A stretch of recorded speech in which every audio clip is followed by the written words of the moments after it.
la question que j'avais, c'était, elle est relative par rapport au public qui sont recrutés. C'est-à-dire que, est-ce que finalement, le forum, on va dire virtuel, n'aide pas à faire entrer les gens qui, a priori, ne viendraient pas sur un forum physique et qui, dans le cycle un petit peu de maturation de leur projet de franchise, n'arriveraient pas finalement en amont d'un forum vraiment où ils devraient se déplacer, etc. Donc du coup, on est plutôt sur des gens qui, dans l'interrogation, arrivent vraiment en premier début. C'est une question. Hein, c'est une très très bonne question. Effectivement, les candidats, enfin les visiteurs qu'on peut avoir, sont des gens qui des fois sont sur leur première recherche. On a quand même des gens qui sont déjà dedans, enfin voilà, qui veulent vraiment s'intéresser. Mais effectivement, ce problème, puisque il y a beaucoup de candidats à la franchise qui sont actuellement en poste, il est des fois difficile de se déplacer à Paris ou sur un forum type celui de Lyon qui vient de se passer. Et donc pour eux, c'est très bien, puisque en plus de ça, on organise une nocturne jusqu'à 22h. Donc de chez eux, ils peuvent se connecter et poser des questions aux exposants. Donc effectivement, c'est une très bonne question.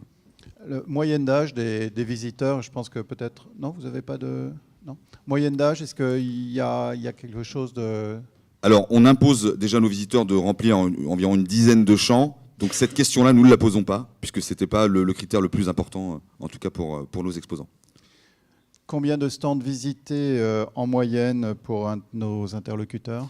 Alors sur la troisième édition, la personne, enfin l'exposant qui a ramené le plus de visiteurs, c'est Subway, avec 120 visiteurs uniques. Donc c'est quand même assez intéressant.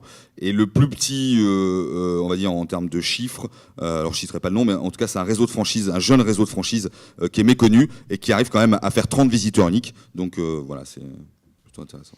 Et Subway, par exemple, il se trouve qu'on y revient, je ne savais pas que c'était... avait-il anticipé ces 130 visiteurs leur aviez-vous promis ce capital ?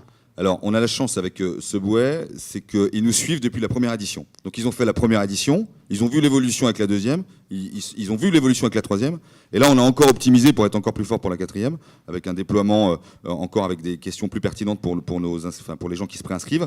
Donc, c'est des gens qui nous suivent depuis le début, donc ils sont aperçus de l'évolution. Je crois qu'au début, sur la première édition, ils ont fait beaucoup de contacts, ils sont montés à 170 contacts. Le problème du fait qu'on avait ouvert aux réseaux sociaux, ils ont eu le droit à du Batman 52, Superman, enfin bon, c'était très compliqué de cibler les gens.